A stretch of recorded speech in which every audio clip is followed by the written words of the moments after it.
전하는 자나 듣는 자 모두가 하나님을 만나게 도와주시고 우리가 어디를 향하여 가고 있는지를 분명히 깨닫게 하여 주시옵소서.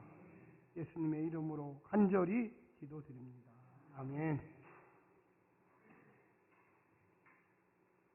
만약에 어떤 분이 이런 얘기를 했습니다. 우리 육신의 몸이 아프지 않는다면 과연 건강에 신경을 쓰겠느냐.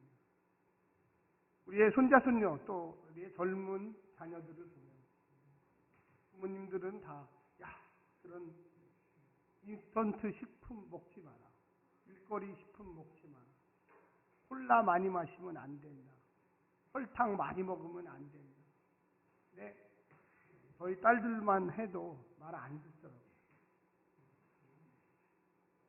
저는 갖다 줘도 안 먹어요. 저희 딸이 가끔씩 와서 치킨을 시켜주면 꼭 콜라가 따라와요. 그러면 먹고서 치킨은 고기니까 그렇게 뭐 어떻게 되는데 콜라는 냉장고에 있는데 어떨 때는 한 달을 가요. 한 달. 먹다 남은 콜라가.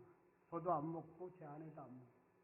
왜? 이게 제 몸에 들어가면 안 좋다라는 걸 너무나 잘 알고 있기 때문에 그렇습니다.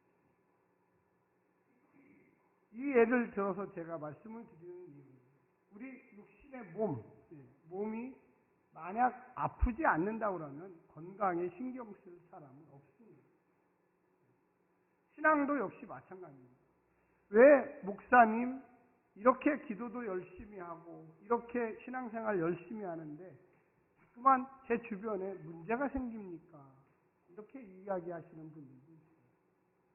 제가 그들에게 이야기하는 이유는 시험이 없으면 우리는 하나님을 기억하지 않습니다. 시험이 없으면 하나님의 은혜가 무엇인지를 모릅니다. 육신이라고 하는 것은 어떻게 보면 먹고 마시고 놀고 그런 걸 통해서 기쁨을 얻어요. 그런데 궁극적으로 이 육신을 하나님이 주셨다는 것을 성도들은 알아야 합니다. 할렐루야. 그리고 한 걸음 더 나아가서 이 육신을 통해서 하나님께 영광을 돌려야 하는 것도 알아야 합니다.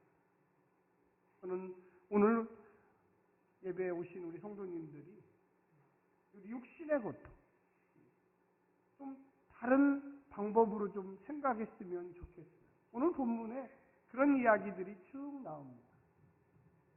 사도 바울이 만약에 예수님을 믿고 복음 전파자로서의 삶을 살지 않았다면 그렇게 공격받지 않았어요.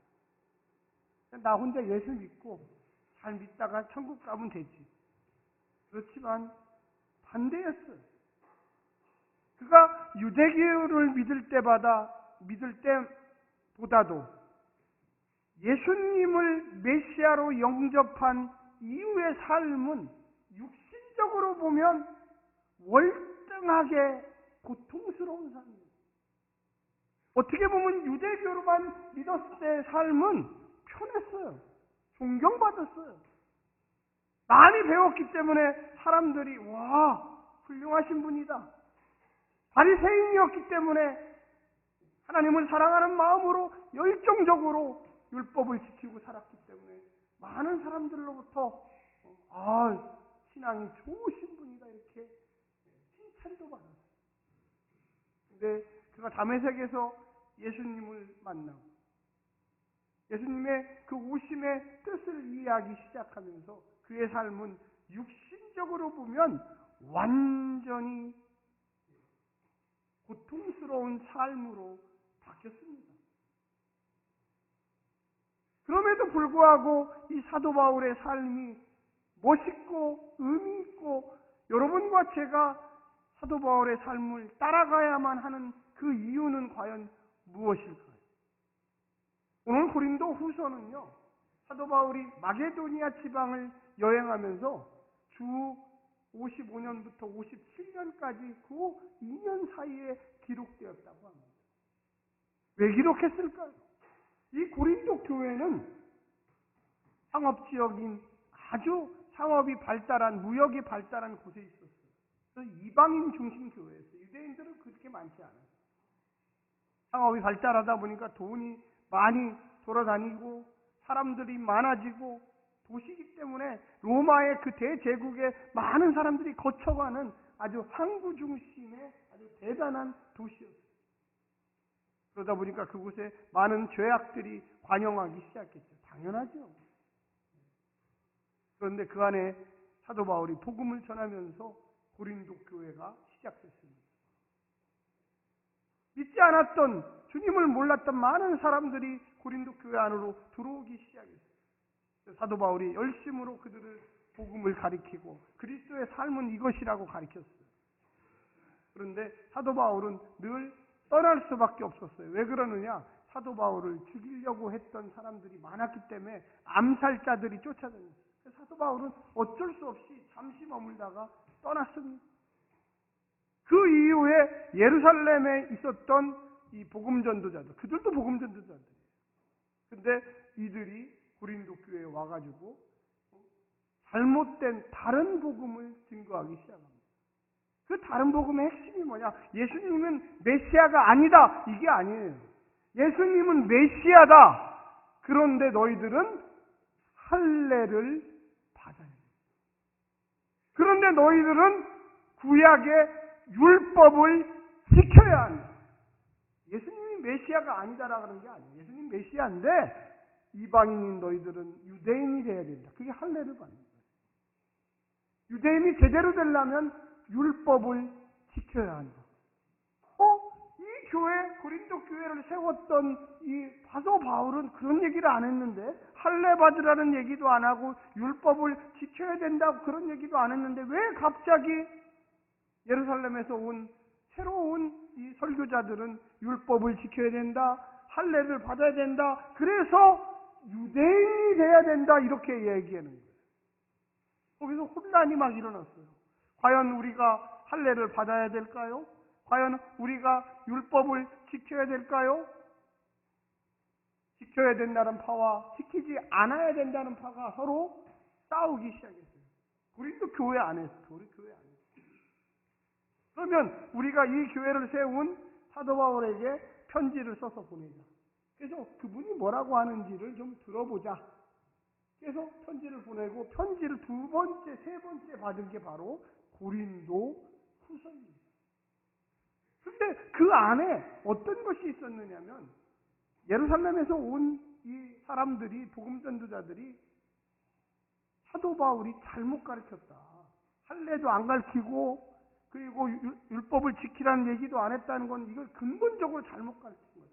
그러면서 사도 바울을 욕하기 시작했어요. 사도 바울은 이제 사도가 아니다. 그런 예수님을 만난 적도 없다. 그래서 이 전체적인 고린도 후서의 배경을 보게 되면 제일 중요한 게 뭐냐면, 그러한 이야기를 듣고 그런 편지를 받고 거기에 대한 대답을 하면서 썼던 내용 중에 하나가 뭐냐면, 여러분 한번 따라서 해줘요. 사도권. 사도라는 호칭은 예수님한테 직접 배운 사람을 사도라고 그랬어요. 그 이후에는 사도라는 표현을 쓴 적도 없어요. 결과적으로 예수님의 12제자, 이 사람들을 사도라고 그랬어요. 그런데 사도 바울은 예수님을 직접 눈으로 만난 적이 없어요. 그가 개종하기 전에 유대인으로서 예수 믿는 사람들을 잡기 위해서 가다가, 다른 예루살렘 주변의 도시로 가다가 다메섹에서 빛으로, 환한 빛으로 오시는 그분을 성령님으로 만났다고 무려 사도행전에 3번을 이야기를 해요. 근데 왜 네가 사도냐? 너희들은 거짓말을 듣고 있다. 이 고린도 교회 성도들에게 얘기하면, 그는 사도가 아니다. 그는 복음 전도자는 되지만 사도의 위치라면 예수님을 딱 직접 만나고 배운 사람을 사도라고 그러지, 어떻게 예수님한테 직접 배우지도 않은 사람을 사도라고 그러냐? 그건 거짓말이다. 결과적으로 그를 전하는 말씀도 거짓말이다. 이렇게 이야기가 됩니다. 그래서 이 사도 바울은 고린도 후서를 쓰면서 한번 따라서 해주세요. 나는 영으로 하나님을 만났으므로 사도다.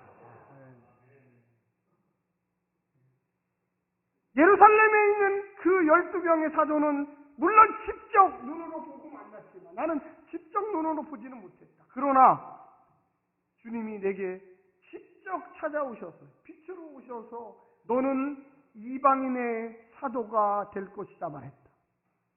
나는 직접 예수님을 영으로 만났기 때문에 나는 이방인 너희 고린도 교회에게는 사도다. 와, 그래서 이 고린도 후서를 읽어보면 이 사도 바울의 이 자긍심, 이 사도 바울의 내가 사도라고 하는, 내가 이 고린도 교회를 가르치고 개척했다라고 하는 그 놀라운 능력이 숨어 있어요. 사랑하는 성도 여러분, 여러분은 하나님의 자녀입니다. 할렐루야. 옆에 분한테 얘기하세요. 당신은 여자분한테는 하나님의 딸입니다. 남자분한테는 당신은 하나님의 아들입니다. 네, 여러분, 이게 대단한 거예요. 이런 긍지가 없은, 이런 자긍심이 없는 사람은 아직 그리스도입니다. 나는 하나님의 아들입니다. 이런 자긍심이 있어요. 우리가 그냥 교인입니다. 교회 다닙니다. 행복한 교회 다닙니다. 이게 중요한 게 아니라 나는 하나님, 이 세상을 만드신 그 하나님의 아들이고 딸입니다. 자녀입니다. 할렐루야. 그래서 이 자리에 온 거예요. 그래서 우리가 하나님의 은혜와 축복을 고백하고 나누고, 이 고린도 후서의 가장 중요한 것은 뭐냐면 나는 하나님이 직접 영으로 임명한 사도다. 나도 할 말이 있다. 베드로만 할 말이 있느냐? 요한만 할 말이 있느냐? 사도행전은 지금 매일 성경에서 강의하고 있는데 전반부는 베드로가 주인공이에요. 근데 후반부는 사도 바울이 주인공이에요. 베드로가 했던 그 기적 예수님이 먼저 하셨고, 그리고 베드로가 했고, 그리고 사도 바울이 똑같은 기적들을 하고 있어요. 그래서 나는 사도다. 여러분은 하나님의 아들과 딸들이기 때문에 여러분의 기도를 하나님이 들으십니다. 할렐루야. 여러분들도 병자도 고칠 수 있어요. 여러분들도 축복하면 그 축복이 이루어져요. 할렐루야. 옆에 분한테 한번 얘기해요. 나는 예수의 이름으로 당신을 축복합니다. 축복합니다. 집에 가셔가지고 믿지 않는 남편에게 나는 예수의 이름으로 당신 남편을 축복하노라. 또 믿지 않는 아내에게 나는 예수의 이름으로 당신 아내를 축복하노라. 교회 안 다니는 자녀들에게 나는 예수의 이름으로 너를 축복하노라. 할렐루야. 해보세요. 꼭 좀 해보세요. 나는 예수의 이름으로 우리 손자 누구를 축복하노라. 나는 예수의 이름으로 우리 손녀 누구를 축복하노라. 옆집 사람한테도 하세요. 나는 예수의 이름으로 이 가게가 잘 될지어다. 할렐루야. 금요일날이군요. 금요일날 동네를 다니다가 우리 교회 바로 앞에 어떤 그릇집이 오픈했더라고요. 그래서 저하고 제 아내하고 한번 신방을 가야 되겠다 그래서 거기를 갔어요. 근데 물품을 많이 바로 앞에요. 저희 교회 팔고 있더라고요. 그래서 제가 이 행복한 교회 담임 목사입니다. 그랬더니 아유 그러세요 목사님. 제가 마음속으로 이 가게를 축복하노라 그랬더니 그분이 갈 때 신발을 2개 챙겨주시더라고요. 할렐루야. 뭔가 좀 알고 계시고 제가 축복을 했어요. 잘 되기를 원합니다. 예수의 이름으로 이 가게가 잘 되도록. 여러분 우리가 하나님의 아들과 딸이라는 것을 명심하셔야 돼요. 내 육신의 몸이 아프면 예수의 이름으로 치유되기를 원합니다. 예수의 이름으로 치유되기를 믿습니다. 아멘. 하나님의 아들, 딸이에요. 여러분. 자긍심을 가져야 돼요. 내가 왜 아프지? 아플 수 있어요. 내가 왜 이렇게 사업에 실패하지? 실패할 수 있어요. 그런데 하나님의 아들, 딸인 것은 잊어버리지 마시기를 간절히 부탁드립니다. 여러분 오늘 5절에 뭐라고 이야기합니까? 우리는 우리를 전파하는 것이 아니다. 오직 그리스도 예수의 주 되신 것과 또 예수를 위하여 우리가 너희의 종된 것을 전파하노라. 대단해요. 이게 무슨 말이냐? 야! 예루살렘에서 온 그 복음 전파자들은 자기를 전파하지만, 율법을 전파하지만, 내가 할례 받았다는 걸 전파하지만, 나는 그런 거 전파하지 않는다. 할례를 전파하지 않고 율법 지키라고 하지 않는다. 너희가 복음 안에서 자유하며 너희가 들어야 될 분은 오직 한 분 예수 그리스도다. 할렐루야. 여러분, 우리가 교회 나오는 이유가, 우리가 하나님의 아들, 딸이 된 이유가, 내가 잘나서, 내가 많이 배워서, 내가 돈이 많아서, 내가 뭐 얼굴이 잘생겨서 우리가 하나님의 아들, 딸 된 게 아니에요. 우리가 오로지 예수님의 은혜로 구원받은 거예요. 할렐루야. 예수님의 은혜로 하나님의 아들, 딸이 된 거예요. 얼마나 놀라운 비밀입니까? 사도 바울이 야 율법, 야 그 할례, 유대인 되는 거 그거 별거 아니야. 그거 아무것도 아니야. 아무 의미 없는 거야. 오로지 예수 그리스도를 우리가 전파하기 위해서 종이 됐다. 여러분, 종이 됐다.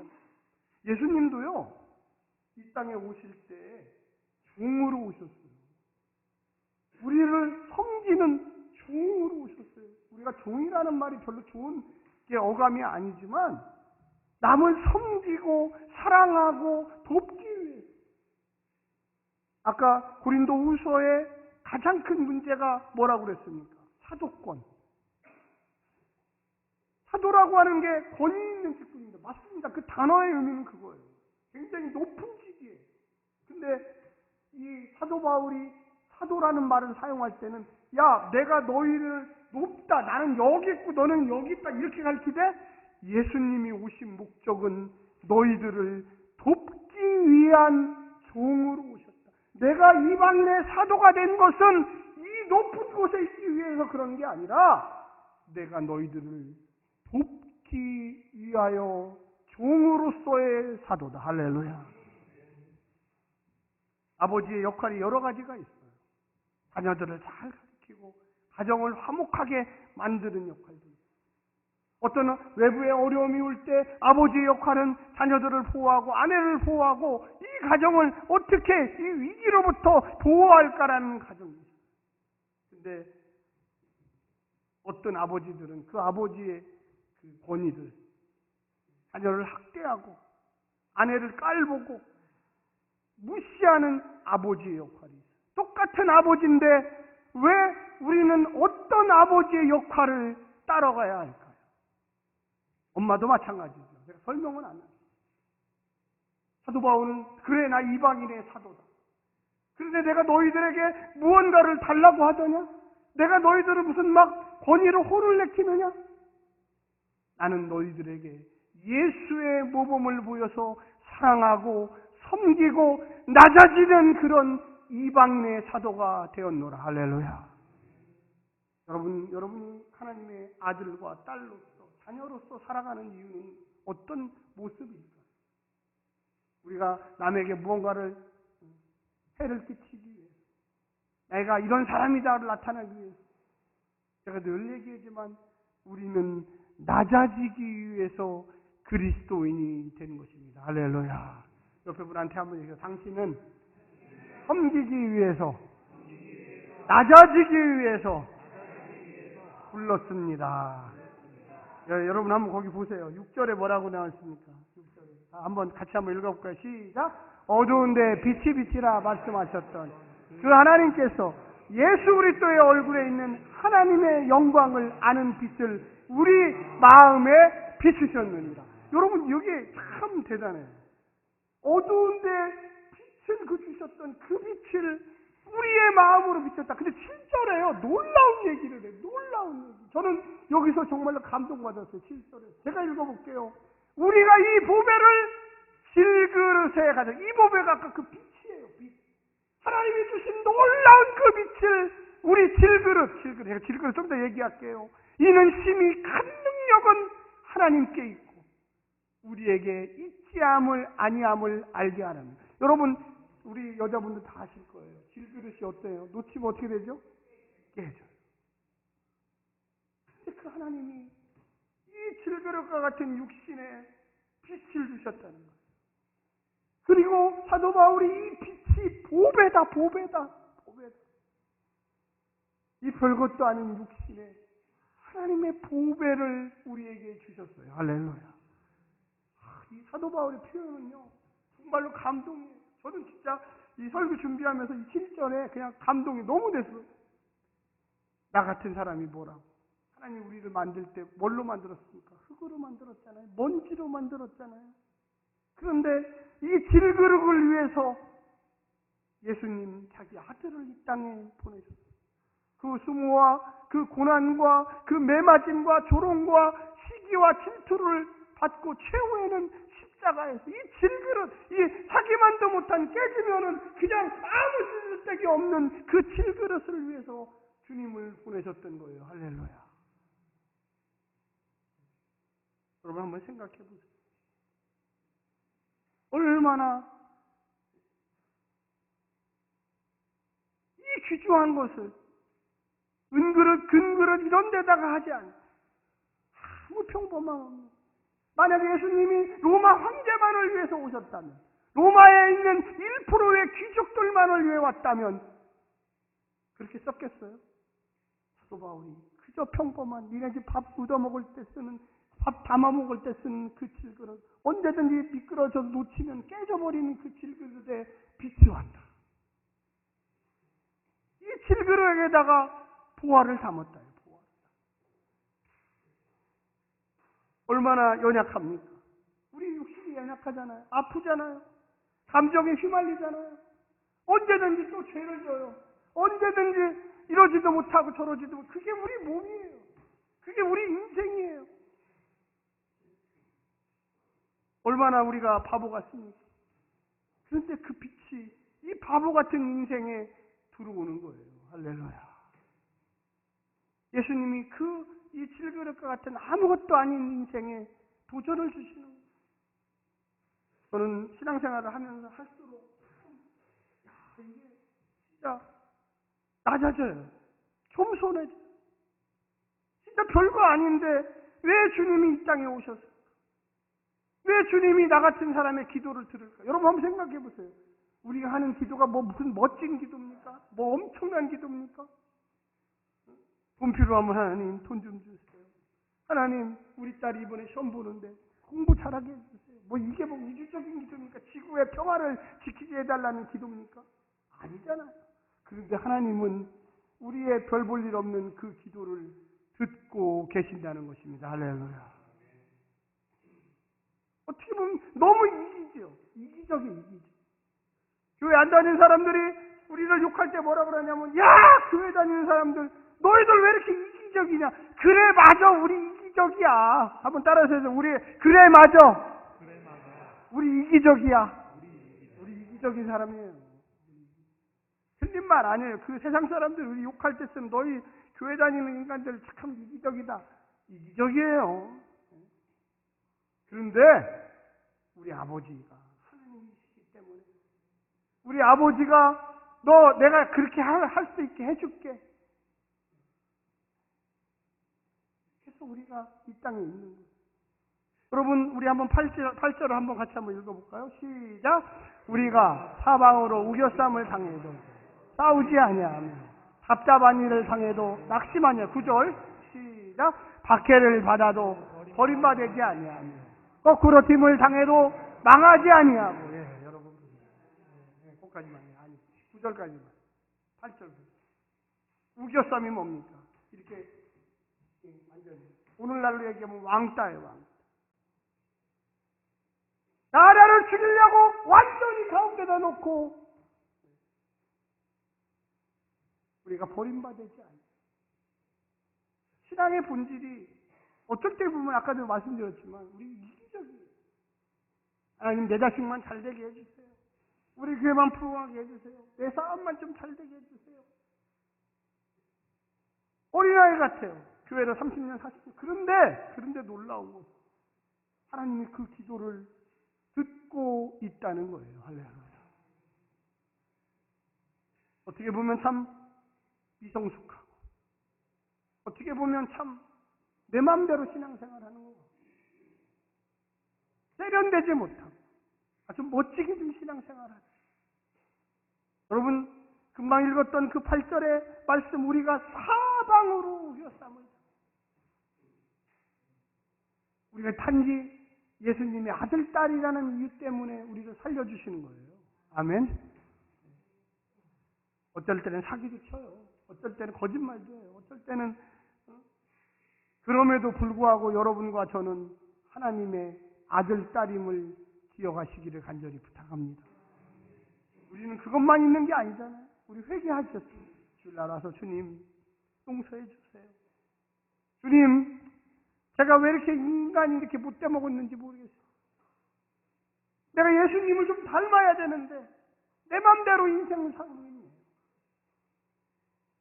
저 역시도 그렇습니다.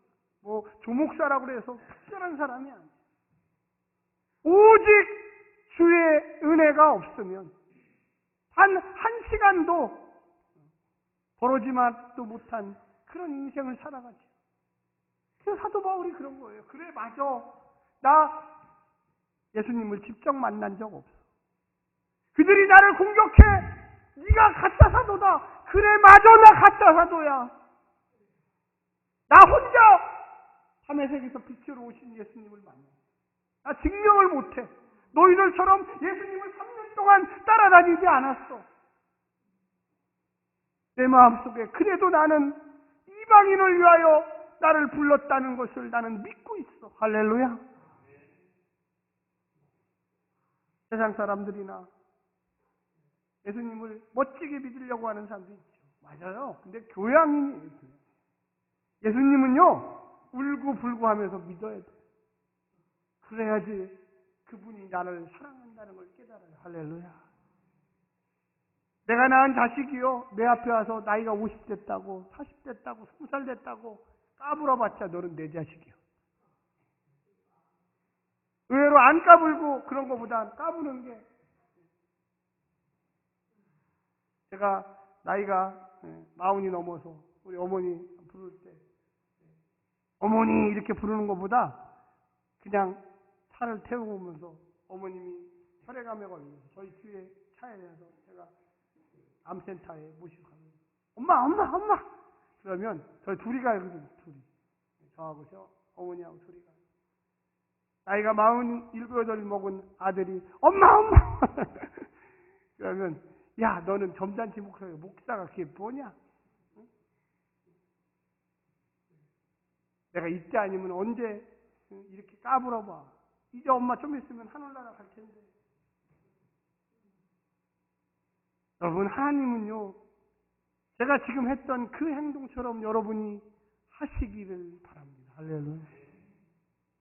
우리가 뭐 예수를 50년 믿어도 하나님 앞에는 너무나 이쁘고 사랑스러운 유초년기의, 유년기 초등학생의 그 모습이에요. 저는 예배를 물론 거룩하게도 드려야 돼요. 그런데 촐랑촐랑 하면서도 드려야 돼요. 아멘. 박수 치고, 우리가 우리를 위해서 물론 박수 치는 거지만 하나님께 찬양과 감사와 기쁨을 표현하면서 드리는 거잖아요. 할렐루야. 그래서 오늘 본문에 보면 이렇게 나와요. 거기 보세요. 시간이 많이 갔기 때문에 좀 짧게 할게요. 답답한 일을 당해도 낙심하지 아니하며. 할렐루야. 우리 답답할 때 많죠. 이 세상 육신 때문에 얼마나 답답한 일 많죠. 근데 낙심하지 마세요. 할렐루야. 여러분은 하나님의 아들, 딸입니다. 할렐루야. 얼마나 힘들어요. 9절에도 보면 박해를 받아도 버림받지 아니하며. 나 혼자 있는 게 아니에요. 외롭고 쓸쓸하고 내가 실수해서 인간적으로 넘어지고 자빠져도 하나님은 나와 함께 하십니다. 할렐루야. 내가 실수했지만, 내가 좌절했지만 하나님은 나를 붙들고 계세요. 내가 하나님을 놓을지만정 하나님은 나를 절대 놓지 않으세요. 할렐루야. 옆에 분한테 한번 얘기해서, 하나님은 어떤 상황이라도 당신을 놓지 않습니다. 놓지 않아요. 그래서 거기 뭐라고 이야기합니까? 10절에 우리가 항상 예수의 죽음을 몸에 짊어지고, 그렇죠? 예수님 때문에, 예수님 그분이 십자가에 지셨기 때문에 우리가 예수님 부르면서 하나님을 부르고 있는 거예요. 예수님 속에는 하나님 성령님이 다 같이 계신 거예요. 그래서 예수님 그 말 한마디에 하나님이 응답하시는 거예요. 할렐루야. 내 아들을 보내서 내가 너를 구원했다. 내 아들의 이름을 불러라. 그러면 내가 너를 다시금 돌아보리라. 할렐루야. 인생이 어렵죠. 어떨 때는 좌절하죠. 제가 상담도 하고 많은 사람들 많아요. 제 스스로도 그래요. 어떨 때 보면 너 같은 놈이 어떻게 목사가 돼갖고 설교도 하고 무슨 성경을 가르치고 그러냐. 네가 그럴 주제가 되냐. 제가 예배 시간 전에 요 앞에서 올라와서 잠깐 1분 정도 기도합니다. 기도할 때 엄청난 기도를 하는 게 아니에요. 하나님, 나의 부족함을 예수 십자가 아래 다 가려주시고 전화 듣는 모든 성도들이 말씀 앞에 무릎 꿇게 하여 주시옵소서. 할렐루야. 저도 무릎 꿇어야 돼요. 제가 전한다고 무슨 특별한 엄청난 게 있는 게 아니에요. 저도 하나님의 말씀 앞에 무릎 꿇으면서 은혜를 받아야 돼요. 그래서 거기에 보면 예수의 생명이 또한 우리 몸에 나타나게 하셨습니다. 그 질그릇 속에, 아까 얘기했잖아요. 그 질그릇을 통하여 빛이 반사되는 거예요. 할렐루야. 우리의 언행을 통해서. 부족한 점 많지요. 아까도 얘기했죠. 연약한 점 많죠. 언제 깨질지 몰라요. 그런데 그 귀한 보배가 내 가슴 속에 있으면서 이 입을 통하여, 이 삶을 통하여 우리 주변에 있는 사람들에게, 믿지 않는 자들에게, 또 믿는 사람들끼리 서로 위로하며 사랑하며 용서하며 반용하며 축복하며, 할렐루야! 그래서 행복한 교회가 되는 거예요. 신기하죠? 이 귀한 보배라면 금그릇 막 엄청난 그릇에 담겨야 되는데 아니에요. 그런 게 아니에요. 언제 깨질지 모르는 별로 가볍게 나가지 않아요. 그런데 우리의 가슴이 뜨거운 이유가 그거예요. 우리가 기도하면 하나님께서 응답하신다는 그 본질이 거기 있는 거예요. 이제 결론을 내리겠습니다. 거기에 보면 우리 몸에 나타나게 하려 합니다. 10절 마지막 11절 우리 살아있는 자가 항상 예수를 위하여 죽음에 넘겨지면 예수의 생명이 또한 우리 죽을 유체에 나타나게 합니다. 정말로 이 질그릇과 같은 별 볼 일 없는 인생 속에 예수의 빛이 나타나가지고 빛을 발하는 거예요. 여러분 12절을 한번 다 같이 한번 읽읍시다. 시작. 그런즉 사망은 우리 안에서 역사하고 생명은 너희 안에서 역사하느니라. 할렐루야. 이게 무슨 말일까요? 사도 바울이 이것만 하고 마치겠습니다. 야, 잘 들어봐라. 그래, 맞아. 예루살렘에 온 사람들의 그 지적이 하나도 틀리지 않다. 나는 가짜 사도다. 근데 이 가짜 사도의 입을 통하여 증거된 그 말씀이 고린도 교회를 만들었다. 예루살렘에서 온 사람들이 할례가 중요하다, 율법이 중요하다 했지만 나는 뭐가 중요하다고 했느냐? 복음이 중요하다. 예수님이 중요하다. 할렐루야. 선택은 너희가 해라. 나는 죽는다. 나는 떠나간다. 나는 지금 마게도니아로 간다. 예루살렘에 온 사람들이 율법이 중요하다고 생각하면 너희들이 율법을 따라가라. 그러나 내가 전한 복음이 중요하다고 생각하면 복음으로 가라. 그러면 너희 안에 생명이 일어날 것이다. 할렐루야. 여러분, 복음을 전하는 저를 보기보다 물론 볼 수밖에 없겠죠. 그러나 복음의 본질을 보시기를 간절히 부탁드립니다.